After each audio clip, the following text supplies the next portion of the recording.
ሰላም ጤና ይስጥልን እጅጉን የተወደዳችሁና የተከበራችሁ የአዲስ ስፖርት ቤተሰቦቻችን እንደምን አላችሁልን? ከእናንተው ከሆነው ከአዲስ ስፖርት የዩቲዩብ ቻናላችን አዳዲስ ስፖርታዊ ጉዳዮችን ወደ እናንተ ልናደርስ እነሆ በዛሬው ፕሮግራማችንም በድጋሚ ተገናኘን። ስለምታደምጡን ስለምትከታተሉን እጅጉን ከልብ አድርገን ነው የምናመሰግነው። በዛሬ ፕሮግራማችን የተለያዩ ስፖርታዊ ጉዳዮችን የተለያዩ አዳዲስ መረጃዎችን ወደ እናንተ እያደረስን ቆይታን እናደርጋለን። ታዲያ እናንተም ቆይታን ከኛ ጋር ስታደርጉ ያላችሁን ሀሳብና አስተያየት ኮሜንት ቦክስ ላይ ልታጋሩን ትችላላችሁ።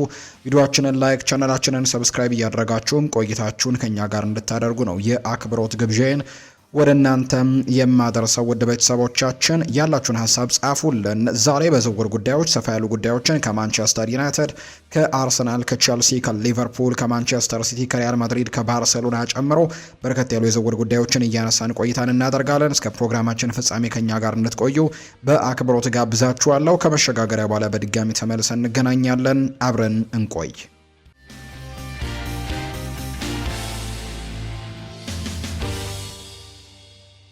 የሊቨርፑል ጉዳዮችን በማስቀደም ነው የዛሬ ፕሮግራማችንን የምንጀምረው። ሊቨርፑል በዚህ የክረምት ተጫዋቾች የዝውውር መስኮት እጅግ ለረጅም ጊዜያት ማለት ይቻላል በተለይ በዚህ የክረምት ተጫዋቾች የዝውውር መስኮት ከመጀመሪያው ጊዜ ጀምሮ አንድ ተጫዋች ለማስፈረም በጣም ትልቅ ጥረቶችን ሲያደርጉ እንደነበር እናስታውሳለን። ብራድሌይ ባርኮላ አሁን ላይ ሊቨርፑል ይህንን ተጫዋች ለማስፈረም ከፓሪስ ሰን ዠርሜን ጋር መስማማቱ ነው ይፋ የተደረገው። የመርሲሳይዱ ክለብ ሊቨርፑል ብራድሌይ ባርኮላን ለማስፈረም ከፓሪስ ሰን ዠርሜን ጋር ከስምምነት ላይ ደርሰዋል። ሊቨርፑል ተጫዋቹን አጠቃላይ 120 ሚሊዮን ፓውንድ በሚደርስ የዝውውር ሂሳብም ነው ለማስፈረም መስማማታቸው የተነገረው። ሁለቱ ክለቦች ዝውውሩን ለማጠናቀቅም የተወሰኑ ስራዎች ብቻ እንደሚቀራቸው ነው ዘ አትሌቲክ የተባለ የመረጃ ምንጭ ይፋ እያደረገ የሚገኘው። አንዳንድ ጥቂት ጉዳዮች ብቻ ይቀራሉ እንጂ ዝውውሩን ለማጠናቀቅ ሙሉ ለሙሉ ሊቨርፑሎች ይህንን ተጫዋች ለማስፈረም መስማማታቸው ከፓሪስ ሰን ዠርሜን ጋር እየተገለጸ ነው። የዝውውሩን ሂደትም የሊቨርፑል ስፖርቲንግ ዳይሬክተር እና ሌሎች የበላይ ኃላፊዎችም እየመሩት ይገኛሉ ተብሏል። በአጠቃላይ ሊቨርፑል በክንፍ መስመሩ ላይ የዚህን ተጫዋች ጭማሪንም ማግኘት መቻሉን ነው የተገለጸው። የብራድሌይ ባርኮላ ዝውውር መጠናቀቁን ተከትሎ ኮዲ ጋክፖ ክለቡን የሚለቅበትና የሚወጣበት እድል እየጨመረ እንደመጣም ይፋ ተደርጓል። በተለይ አሰልጣኝ አንዶኒ ኢራኦላ ኮዲ ጋክፖን ማቆየት ይፈልጋል። ነገር ግን ገንዘቡ ምናልባትም ለፋይናንስ ሊያስፈልግ እንደሚችል እየታመነ ነው። ከዛ ውጭ ደግሞ ተጫዋቹም ወደ ቶትናም ሆትስፐርስ የማምራትን ፍላጎቶች እንደነበሩት የሚጠቁሙ መረጃዎች በተደጋጋሚ ጊዜው ሲወጡ ተመልክተናል እና በዚህ ምክንያት አሁን ሊቨርፑል ኮዲ ጋክፖን ሊለቁ የሚችሉበት እድሉ እንዳለ እየተጠቀሰ ይገኛል። በቀጣይ ይህንን ተጫዋች ለማስፈረምም ቶትንሃም እና ማንቸስተር ሲቲ ፉክክር ሊጀምሩ እንደሚችሉ ነው የመረጃ ምንጩ ይፋ እያደረገ የሚገኘው። አንዶኒ ኢራኦላ ይናገራል። በቅርቡ ጥሩ ዜና ይኖራል ብሏል። አንዶኒ ኢራኦላ ሲናገር የሊቨርፑሉ ዋና አሰልጣኝ የሆነው አንዶኒ ኢራኦላ ከኖቲንግሃም ፎረስት የፕሪሚየር ሊግ ጨዋታ በፊት ሰፊ ቃለ መጠይቅ ወይም ሰፊ ፕሬስ ኮንፈረንሶችን አድርገዋል። ስለ ሌላ ክለብ ተጫዋች ማውራት አልችልም፣ ነገር ግን በቅርቡ ግን በጣም ጥሩ ዜና እንደሚኖር ግን ተስፋ አለኝ ሲሉ ነው አሰልጣኝ አንዶኒ ኢራኦላ የተናገሩት። ምን እንደሚፈጠር አላውቅም፣ ነገር ግን መታገስ አለብን። ማንን እንደምንፈልግም ተናግሬያለሁ። ችግሩ ስምምነቱን ማጠናቀቅ ላይ ነው ሲልም ነው አሰልጣኝ አንዶኒ ኢራኦላ የተናገረውና በዚህ ምክንያትም ተጫዋች ለማስፈረም በጣም ቀርበናል ሲልም ጭምር ይናገራል። በአንፊልድ የመጀመሪያ ጨዋታዬን ስሜታዊ ምሽት ይሆናል። እዚህ ደረጃ ላይ ለመድረስም ጠንክሬ ሰርቻለሁ ብሏል። በተለይ በመጀመሪያው ሳምንት የተወዳጁ የእንግሊዝ ፕሪሚየር ሊግ ጨዋታቸውን ያደረጉት ከሜዳቸው ውጭ ወደ ሴንት ጄምስስ ፓርክ አቅንተው እንደነበር እናስታውሳለን። አሁን በሜዳቸው የሚያደርጉት የመጀመሪያ የተወዳጁ የእንግሊዝ ፕሪሚየር ሊግ ጨዋታ ይሆናል በአንፊልድ ሮድ። ስለ ኮዲ ጋክፖም ጥያቄ ቀርቦላቸው ነበር። ስለ እሱ ቆይታ ማረጋገጫ መስጠት አልችልም፣ ነገር ግን እሱም ለእኛ በጣም ጥሩ ተጫዋች ነው ሲሉም ጭምር ነው የተናገሩት። ነገር ግን መቆየቱን እና ለመቆየቱን ግን አረጋግጬ ልገልጽላችሁ አልችልም ሲሉ ነው የሊቨርፑል አሰልጣኝ አንዶኒ ኢራኦላ የተናገሩት። የአርሰናል መረጃዎችንም እንንገራችሁ። ብሩኖ ጊማሬሽ ወደ ሜዳ ይመለሳል ተብሏል። የአርሰናሉ አሰልጣኝ ሚኬል አርቴታ ናቸው ይህን የተናገሩት። ብሩኖ ጊማሬሽ ወደ ልምምድ መመለሱን ይፋ አድርገዋል። በቅርቡም ወደ ሜዳ እንደሚመለስ ነው አሰልጣኝ ሚኬል አርቴታ ያስታወቁት። ተጫዋቹ በዚህ ሳምንት ልምምድ ላይ መካፈል መቻሉን አሰልጣኝ ሚኬል አርቴታ ይፋ አድርገዋል። ይህን ተከትሎ በአስተን ቪላው ጨዋታ ወደ ሜዳ ይመለሳል ተብሎ እንደሚጠበቅ ነው አሰልጣኝ ሚኬል አርቴታ ያረጋገጡት። በሳምንቱ መጨረሻ አርሰናል ከአስተን ቪላ ጋር ጨዋታውን ያደርጋልና በዛ ጨዋታ ላይ ወደ ሜዳ እንደሚመለስ ነው የተናገሩት አሰልጣኝ ሚኬል አርቴታ። በሌላ በኩል አዲሱ ፈራሚ ኤዝሬል ኮንሳ በአስተን ቪላው ጨዋታ ላይ ለመጫወት ዝግጁ መሆኑን አሰልጣኙ ጨምረው ተናግረዋል። እንግዲህ የመጀመሪያ ጨዋታውን ምናልባት ለአርሰናል ከቀድሞ ክለቡ ጋር አስተን ቪላ ጋር ሊያደርግ የሚችልበት ሰፊ እድል እንዳለው ነው የተነገረው። ጋብሪኤል ሄሱስ ልምምድ ያልሰራው ተጫዋች ስለበዛ ነው ብለዋል አሰልጣኝ ሚኬል አርቴታ። ብራዚላዊው የአርሰናል አጥቂ ጋብሪኤል ሄሱስ ከዋናው ቡድን ጋር ልምምድ እየሰራ እንደማይገኝ ነው የተነገረው። አሰልጣኝ ሚኬል አርቴታ በዚህ ጉዳይ ላይ ጥያቄ ቀርቦላቸው ነበር። ለምንድን ነው ጋብሪኤል ሄሱስ በልምምድ ሴሽኖች ላይ ከቡድኑ ጋር ያልታየው የሚል ጥያቄ ቀርቦላቸው ነበር። ሀሳባቸውንም ሰጥተዋል። በቡድን ውስጥ ካሉን ተጫዋቾች ብዛት ጋር እየተገናኘ ነው እንጂ ሌላ ችግር የለውም ሲሉ ጭምር ይናገራሉ። በቡድናችን ውስጥ በጣም ብዙ ተጫዋቾች ስላሉ ነው ሲሉ ሀሳባቸውን ተናግረዋል። ጋብሪኤል ሄሱስ በቀጣይ ቀናትም የዝውውር መስኮቱ ሳይዘጋ አርሰናልን ይለቃል ተብሎ እንደሚጠበቅ ነው የተረጋገጠው። ጋብሪኤል ማርቲኔሊ ከልምምድ ለምን በቶሎ እንደሄደም ደግሞ የተጠየቁት አርቴታ የእሱም ተመሳሳይ የግል ጉዳይ ነው ሲሉ እንዲሁ ተናግረዋል። ጋብሪኤል ማርቲኔሊ በበኩሉ ወደ ሳዑዲ አረቢያው ክለብ አልሂላል ለማምራትም መቃረቡ በተደጋጋሚ ጊዜ እየተገለጸ ነው። ሁሉም ሰው ጋብሪኤል ማርቲኔሊን እንዴት እንደምንወደው ያውቃሉ ብሏል አርቴታ ሲናገር። ይረዳሉ፣ ምንም ነገር ቢፈጠር ሁሉም ስለተስማማንበት ነው የሚሆነው። ማርቲኔሊ ልምምድ የወጣውም ከሌሎች ተጫዋቾች ቀድሞ ነበር ሲሉም ጭምር ነው አሰልጣኝ ሚኬል አርቴታ የተናገሩት። በግላዊ ጉዳዮች ነው ሲልም ነው አሰልጣኙ ሀሳቡን እየሰጠ እንደሚገኝ የመረጃ ምንጮቹ ይፋ እያደረጉ የሚገኙት። ኢማኑኤል ፔቲት ስለ አርሰናል የፕሪሚየር ሊግ ድልና ለአዲሱ የውድድር ዘመን ያለውን እምነትም ይናገራል። ከውድድር ዘመኑ መጀመሪያ ጀምሮ አርሰናል ፕሪሚየር ሊጉን እንደሚያሸንፍ ተናግሬ ነበር፣ እናም ደግሞ አሸንፈዋል።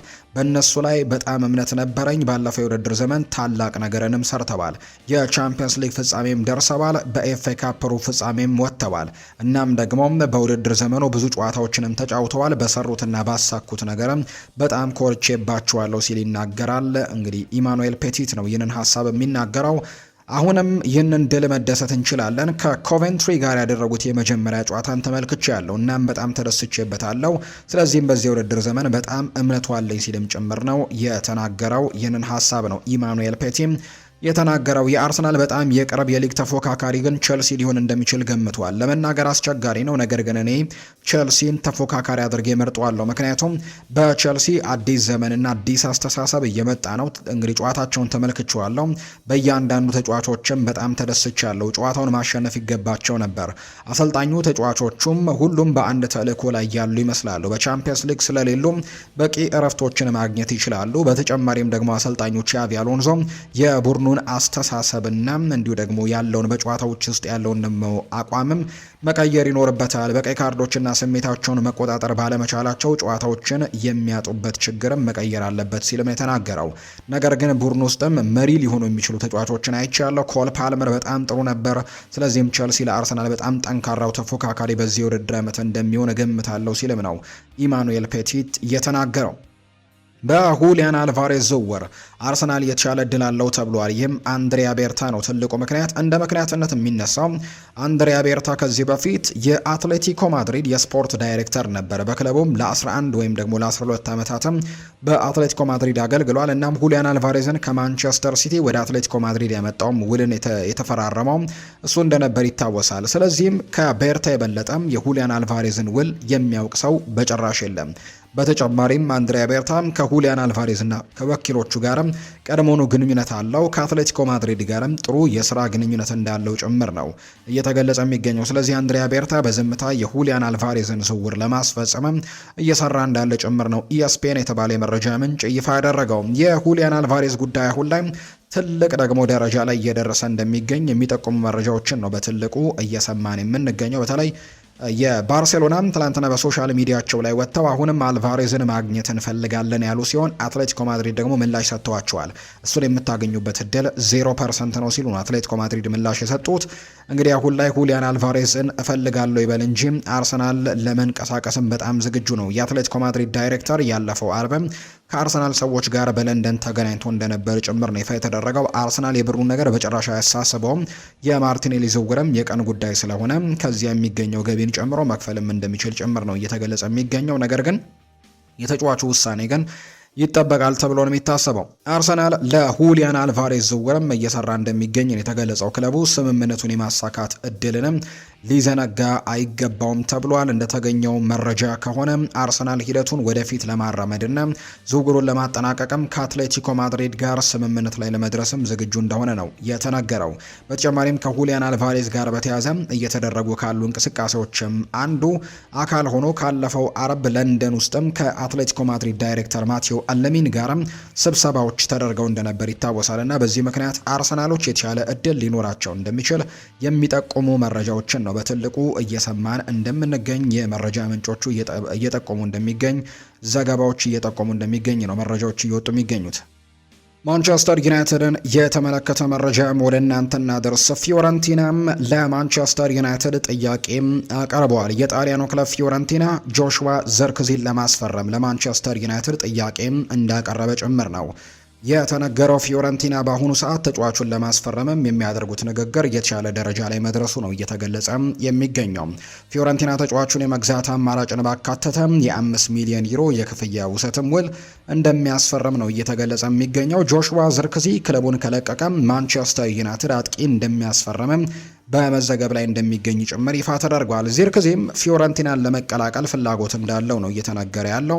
ባለፉት 24 ሰዓታት ውስጥም የጣሊያኑ ክለብ ፊዮረንቲና ጆሹዋ ዝርክዚን ለማስፈረም ከፍተኛ እንቅስቃሴዎችን እያደረጉ እንደሚገኝ ጭምር ይፋ ተደርጓል። ፊዮረንቲና ሌሎች ክለቦች ወደ ፉክክሩ ከመግባታቸው በፊት ዝውውሩን በአስቸኳይ ለማጠናቀቅም ይፈልጋል ተብሏል። ከ3 ቀናት በፊት የፊዮረንቲና ተወካዮች ከጆሹዋ ዘርክዚ ጋርም በቀጥታ በስልክ ተነጋግረው እቅዳቸውን እንዳስረዱት ጭምር ነው ይፋ የተደረገው። ዘርክዚ ከፕሪሚየር ሊግ ውጪ መጫወትን እንደሚመርጥና ወደ ሴሪኤ የመመለሱም ሂሳብ ደግሞ እንደወደደው ጭምር ገልጾላቸዋል የሚል መረጃ ነው ቤን ጃኮብስ ይፋ እያደረገ እንደሚገኝ የመረጃ ምንጩ የጠቆመው። ማንቸስተር ዩናይትዶች ተከላካዮችን እየተመለከተ እንደሚገኝ ዘገባው ጠቁመዋል። ማንቸስተር ዩናይትድ የመሃል ተከላካይ መስመሩን ለማጠናከርም የተለያዩ አማራጮችን በማሰስ ላይ እንደሚገኝ ይፋ ተደርጓል። በዚህ ምክንያትም የ3 ተከላካዮች ስምም ከማንቸስተር ዩናይትድ ጋር እየተያዘ እንደሚገኝ ነው የተገለጸው። ታይለር ሃርዋርድ፣ ቤሊስ እና ደግሞ ቶሲን አደረቤዮ ለቡድኑ ጥልቀትም ተስማሚ ተጫዋቾች እንደሆኑ ታምኖባቸዋል ተብሏል። በተጨማሪም ማንቸስተር ዩናይትድ ጆሽ አቼፖንግንም ከቼልሲ እየተመለከተ እንደሚገኝ ነው እየተገለጸ የሚገኘው። ነገር ግን ቼልሲ ተጫዋቹን የመሸጥ ምንም አይነት ፍላጎትም እቅድም እንደሌላቸው ነው የመረጃ ምንጮቹ የሚናገሩት። ነገር ግን ተጫዋቹን ለማስፈረም ግን አሁንም እንቅስቃሴዎችን እያደረጉ እንዳለ የሚያሳዩ መረጃዎች ይፋ እንደተደረጉ ቤን ጃኮብስ ይፋ አድርጓል።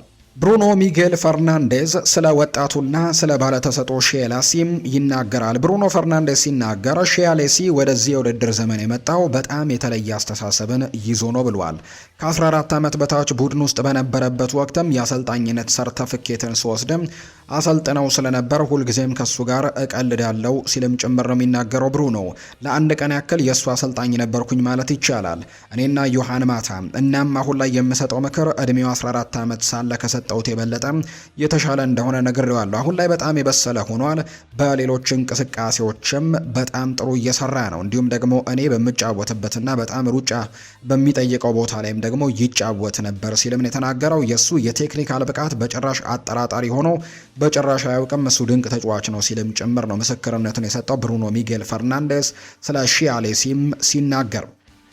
የግራ መስመር ተከላካይ ያስፈልገናል ብሏል ፓትሪስ ኤቭራን የተናገረው። ፓትሪስ ኤቭራን እንግዲህ እሱ ክለቡን ከለቀቀ በኋላ ማንቸስተር ዩናይትድ በግራ መስመር ተከላካይ ቦታ ላይ ወደ 20 የሚጠጉ የተለያዩ ተጫዋቾችን መጠቀሙን በመጥቀስ ክለቡን በአስቸኳይም በቋሚነት መጫወት የሚችል ጥራት ያለው የግራ መስመር ተከላካይ ማስፈረም እንደሚያስፈልገው ነው የተናገረው። እሱን ከተኩት ተጫዋቾች መካከል ከጉዳት ርቆ በቋሚነት ከፍተኛ ብቃት ማሳየት የቻለ ባለመኖሩ ዩናይትድ እስካሁን የሱን ቦታ በትክክል መተካት እንዳልቻለ ነው የሚናገረው። ፓትሪስ ኤቭራም ዴኒስ ኤርዊንን እንዲሁ ከራሱም በላይ በማስቀመጥም የዩናይትድ የምንጊዜም የግራ መስመር ተከላካይ ብሎታል። እሱ ከለቀቀ በኋላ ያየው ምርጥ የግራ መስመር ተከላካይ ደግሞ አሽሊ ያንግ መሆኑን ጭምር ነው ፓትሪስ ኤቭራም የተናገረው። ነገር ግን አሁን ላይ ማንቸስተር ዩናይትድ በዛ ቦታ ላይ ትልቅ ተጫዋችን ማስፈረም እንዳለበትና የግድ ተጫዋቾችን መመልከት እንዳለበት፣ ጥሩ ተጫዋችን ማምጣት እንዳለባቸው ነው እየገለጸ እንደሚገኝ መረጃው ይፋ ያደረገው። የቸልሲን መረጃዎች ደግሞ እንንገራችሁ። ቸልሲ ከተጫዋቹ ጋር መለየቱም ይፋ ተደርጓል። የምዕራብ ለንደኑ ክለብ ቸልሲ ሊያም ዴላፕን ለኖቲንግሃም ፎረስት መሸጡን ይፋ አድርጓል። በዛሬው ዕለት ኖቲንግሃም ፎረስት ሊያም ዴላፕን በ50 ሚሊዮን ፓውንድ ማስፈረሙን ነው በይፋ ያስታወቀው። የ23 ዓመቱ አጥቂም ሊያም ዴላፕ በኖቲንግሃም ፎረስት ቤትም እስከ 2031 የሚያቆየውን ውል መፈራረም ችሏል። እዚህ ለመጀመር ጓጉቻ ያለው ኖቲንግሃም ፎረስት ግዙፍ ታሪክ ያለው ትልቅ ክለብ ነው ሲል ነው ሊያም ዴላፕ የተናገረው። እንግዲህ ይህ ተጫዋች በተለይ ደግሞ በቼልሲ ቤት ባለፈው የውድድር ዓመት ጥሩ ጊዜን አሳልፈዋል ብሎ ማንሳት አይቻልም። ምክንያቱም ባለፈው የውድድር ዓመት ላይ ለቼልሲ በፕሪሚየር ሊግ 1 ጎል ብቻ ነው ማስቆጠር የቻለው። የሚጠበቅበትን አይነት ፐርፎርማንስም ጭምር ማሳየት የቻለ ተጫዋች እንዳልሆነ የሚታወቅ ጉዳይ ነውና በዚህ ምክንያት ጥሩ ጊዜን በቼልሲ ቤት አላሳለፈም። ነገር ግን አሁንም ቢሆን ግን ራሱን በደንብ ማሳየት የሚችልበት ገና ወጣት የሚባል ደረጃ ላይ ነው የሚገኘው። ከዛ ውጭ ደግሞ ቼልሲዎችን ተጫዋች ሲያስፈርሙ የውል ማፍረሻውን ከኢፕስዊች ታውን 30 ሚሊዮን ፓውንድ በመክፈል ነበር ያመጡት። አሁን ላይ ግን ይህንን ተጫዋች 20 ሚሊዮን ፓውንዶችን አተርፈው በ50 ሚሊዮን ፓውንዶች እንደሸጡት ነው ይፋ እየተደረገ የሚገኘው። ቻቪ አሎንዞ ስለ ጆሽ አቼፖንግ ይናገራል። ከፉልሃም ጋር በተደረገው ጨዋታ በጣም ጥሩ ተጫውተዋል። እንዲሁም ከሚላንና ከሪያል ሶሴዳድ ጋር ባደረጋቸው ጨዋታዎች ጥሩ ነበረ። በጆሽ አቼፖንግ በጣም ደስተኞች ነን። ሁኔታውን መከታተል ቢኖርብንም ባሳየነው ብቃት ግን ረክተናል። በአሁኑ ሰዓትም ወይም በአሁኑ ወቅትም በራስ መተማመን እየተጫወተን ይገኛል። ለጆሽ አቼፖንግም የምንፈልገው ይህንኑ ነው ሲል ነው ቻቪ አሎንዞ ሀሳቡን እየተናገረ የሚገኘው። ማርክ ጉዩ ከግል ውሎች ጋር በተያያዘ ሙሉ በሙሉ ሊባል በሚችል ደረጃ ስምምነት ላይ በመድረሱ ከስፔን ክለቦች ከቀረቡለት ጥያቄዎች ይልቅ ናፖሊን የመጀመሪያ ምርጫው አድርጓል ተብሏል። በክለቦቹ መካከልም የዝውውር ክፍያን በተመለከተ ንግግሮች እየተደረጉ ሲሆን ናፖሊ በ15 ሚሊዮን ፓውንድ በላይም ለማቅረብ ሲሞክር፣ ቼልሲ ግን 25 ሚሊዮን ፓውንድ እንደሚፈልግ ነው የተነገረው። በተጨማሪም ቼልሲዎች ተጫዋቹን ወደፊት በሌላ ክለብም ሲሸጥ ደግሞ ድርሻ የሚያገኙበትንም ውል ማካተት እንደሚፈልጉ ነው ፋብሪዚዮ ሮማኖ መረጃውን ይፋ ያደረገው። የኤንዞ ፈርናንዴዝ ወደ ማንቸስተር ሲቲ የሚያደርገው ዝውውር በሚቀጥሉት 24 ወይም 48 ሰዓታት ውስጥ ትልቅ እድገቶችን ያሳያል ተብሎ እንደሚጠበቅ ነው ሳምሊ የዘ አትሌቲኩ ዘጋቢ እየተናገረ የሚገኘው። ማንቸስተር ሲቲ ይህንን ተጫዋች ለማስፈረም ትልቅ እንቅስቃሴዎችን የሚያደርግበት ሊሆን እንደሚችል እየተገለጸ እንደሚገኝ ነው የመረጃ ምንጩ ይፋ ያደረገውና በአጠቃላይ ማንቸስተር ሲቲዎች በቀጣዮቹ ጥቂት ቀናቶች ውስጥ ኤንዞ ፈርናንዴዝን ለማስፈረም ትልቅ እንቅስቃሴን ያደርጋል ተብሎ ይታሰባል። ኤቭራ ይናገራል። ኮል ፓልመር ጉዳት አጋጥሞት የነበረ ተጫዋች ነው። ቶማስ ቱሄል ኮል ፓልመርን በዓለም ዋንጫው ላይ አለማካተቱ ትልቅ መልካም ነገር አድርጎታል ብዬ አስባለሁ። ምክንያቱም በክረምቱ በሙሉ ልምምድ ሲያደርግ ቆይቶ ይሆናል። አሁን ላይ የምናየው ኮል ፓልመርም የዛኛው ውጤት ነው። ይሄ ለተጋጣሚዎች አስቸጋሪ የሆነ ፓልመርን በዚህ ውድድር ዓመት የምንመለከት ይመስለኛል ሲል ነው ኤቭራ የተናገረው። ኤሚሊያኖ ማርቲኔዝ ለቼልሲ ፕሮጀክት ቀድሞውኑ ፈቃደኝነቱን እንደገለጸ ይፋ ተደርጓል። ተጫዋቹ ዝውውሩን የሚፈልግ ሲሆን የዝውውር መስኮቱ ከመዘጋቱ በፊትም ወደ ቼልሲም ይሄዳለው የሚል ተስፋ እንዳለው ተናግሯል። ቶትናም በአሁኑ ወቅትም በሂደት ውስጥም ተሳታፊ አይደለም ተብሏል። ምክንያቱም እስካሁን ድረስ በኪንስኪና በዱቭራፍካ አፈጻጸምም እንደ ረኩ ጭምር ነው እየተገለጸ የሚገኘውና አሁን ላይ ውሳኔው የቼልሲ ነው። የውስጥ ውይይቶችን በመካሄድ ላይ እንደሆኑ ነው ፋብሪዚዮ ሮማኖ እየተናገረ የሚገኘው። በቀጣይ ይህንን ተጫዋች ለማስፈረም ትልቅ እንቅስቃሴዎችም ይደረጋሉ ተብሎ እንደሚጠበቅ ነው የተገለጸው በቼልሲ ቤት። ኮል ፓልመር ይናገራል። ቻቪ አሎንዞ ከባለፈው ሲዝን በተሻለ የራሴን የተለመደ ጨዋታን እንድጫወት ያበረታታኛል። በፉልሃም ላይ እንዳስቆጠርኩበት አጋጣሚም በሜዳ ላይ በነፃነት የመንቀሳቀስ እድልም እንደሚኖረኝ ነግሮኛል ሲልም ጭምር ነው ኮል ፓልመር ስለዚህኛው ተጫዋች ሀሳቡን እየሰጠ እንደሚገኝ የተገለጸው። የማንቸስተር ሲቲ ጉዳዮችንም በዚሁ እንንገራቸው። ኤሊዮት አንደርሰን ለጨዋታ ዝግጁ እንደሆነ ይፋ ተደርጓል። የማንቸስተር ሲቲው አማካይ ኤሊዮት አንደርሰን ከክሪስታል ፓላስ ጋር በሚደረገው ጨዋታ ላይ ዝግጁ መሆኑ ይፋ ተደርጓል። ተጫዋቹ በፕሪሚየር ሊጉ የመክፈቻ ጨዋታ ላይ ጉዳት አጋጥሞት ተቀይሮ እንደወጣ እናስታውሳለን። ከቦርንመዝ ጋር በነበረው ጨዋታ ላይ እና በዛ ጨዋታ ላይ ጉዳት ገጥሞት ተቀይሮ ወጥቶ ነበር። አሰልጣኝ ኤንዞ ማሬስካ በሰጡት ቃል ላይ ኤሊዮት አንደርሰን ለጨዋታ ዝግጁ ነው ሲሉ የተናገሩት።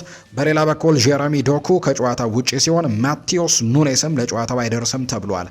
አዲሱ ፈራሚ አዩብ ቡአዲ ግን በቡድን ስብስብ ውስጥ እንደሚካተት ነው አሰልጣኝ ኤንዞ ማሬስካ እየተናገሩ የሚገኙትና በቀጣዩ ጨዋታ ላይ አዲሱን ፈራሚ አዩብ ቡአዲንም ልንመለከት የምንችልበት እድሉ እንዳለ ጭምር ይፋ ተደርጓል። ሪያል ማድሪድን እንመልከት። አሰልጣኝ ዦዜ ሞሪኒዮ ይናገራሉ። እኔ ሁልጊዜም ከግል ተጫዋቾች ይልቅ ትኩረት የምሰጠው ለቡድኑ ነው። ነገር ግን ኬሊያን ምባፔ ያደረገው ነገር የሚያስደንቅ ነገር ነበር ብለውታል። ምን አይነት ተጫዋች ነው! እጅግ ድንቅ ብቃትን ያሳየው ሲሉ ዦዜ ሞሪኒዮ ተናግረዋል። እኔ ከአሰልጣኝነቴ ባሻገር እንደ እግር ኳስ አፍቃሪም እንድደሰትበት የሚያደርጉኝ ድንቅ ተጫዋቾች ያሉና በእንደዚህ አይነት ተጫዋቾች እማረካለሁ ሲሉ ነው ዦዜ ሞሪኒዮ ጨምረው የሚናገሩት። ከዛ ውጪም ዦዜ ሞሪኒዮ ሲናገሩ ወደ ሳንቲያጎ ቤርናቢው መመለስህ እንዴት ነበር የሚል ጥያቄ ነበር የጠየቁት። መደበኛ ነው። አሁን ላይ ከጨዋታዎች በፊት ጭንቀት አይሰማኝም። በመጨረሻም ጊዜም ከቤኔፊካ ጋር ነበር ወደ ሳንቲያጎ ቤርናቢው መጥቼም ጨዋታን የተከታተልኩት የመኪና ማቆሚያ ቦታ ወይም ፓርኪንግ ውስጥ ነበር። በዚህኛው ጊዜ ግን በተጠባባቂ ወንበር ላይ ነበርኩኝ ሲሉ ነው የተናገሩት አሰልጣኝ ዦዜ ሞሪኒዮ። ቪኒ ባያስቆጥር ኖሮ አልቀይረውም ነበር። ባለፈው ሲዝን በደጋፊዎች ዘንድ በፉጨትም ይቃወሙት እንደነበር አውቅ ነበር። ለዚህም ጎል ደግሞ ካስቆጠረ በኋላ ከደጋፊዎች ፍቅርን እንዲያገኝና ጥቂት እንዲያርፍ ደግሞ ልቀይረው ወሰኛለሁ ሲሉ ዦዜ ሞሪኒዮ ይናገራሉ። ከዛ ውጪም ይሄኛውን ምሽቱን ጨዋታ ሙሉ ነገር ወድጄዋለሁ ብለዋል። አስቸጋሪ ነገር ውስጥ በነበርንበት ሰዓት እንኳን ወድጄዋለሁ። ቡድኑ ፈተናዎችን አልፎ መፍትሄ ሲፈልግ ማየት ደስ ብሎኛል። ይሄ ደግሞ በጣም አስፈላጊው ነገር ነው ብለዋል አሰልጣኙ። ኩኮሪያን ያስገባውት ካሬራስ ቢጫ ካርድ ስለተመለከተ ነው። ባይመለከት ኖሮ ምናልባት ኩኮሪያን አላስገባውም ነበር ሲሉ ነው የተናገሩት።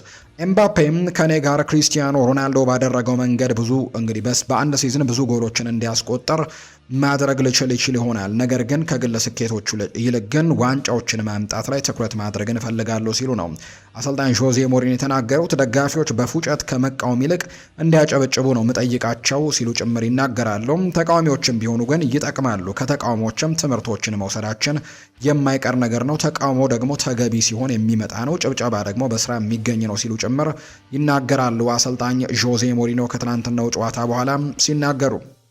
ሌላኛው ዦዜ ሞሪኒዮ ጁድ ቤሊንግሃምን እንደ ባለ ተሰጥኦ ብቻ ሳይሆን እንደ ዋና ተዋናይም እንደሚያዩት ነው የተነገረው። ጁድ ቤሊንግሃም ቡድኑን ለማጣመር አስፈላጊው ተጫዋች ነው። ከጉዳቱ ነፃ በሚሆንበት ጊዜ የመጀመሪያው ቋሚ 11 በጁድ ቤሊንግሃም ላይ ይጀምራል። ሌሎች 10 ተጫዋቾች ይመረጣሉ እንጂ ጁድ ቤሊንግሃም ሁሌም ቢሆን ቋሚ የሚሆን ተጫዋች ነው ሲሉ አሰልጣኝ ዦዜ ሞሪኒዮ ተናግረውለታል። ማርኮ ኮሬያ ይናገራል። በጣም ደስተኛ ነኝ። እንደዚህ ያሉ ብዙ ምሽቶች እንደሚኖሩ ተስፋ አደርጋለሁ። ትልቅ እድለኛም እንደሆንኩ ይሰማኛል። በዚህ ስቴዲየም ውስጥም እንዲህ ያለ ትልቅ ዋንጫን ማሳየትም የሚችሉ ሰዎች በጣም ጥቂቶች ናቸው። ደጋፊዎች ላሳዩኝ ፍቅርና ክብርም በጣም አመስጋኝ ነኝ።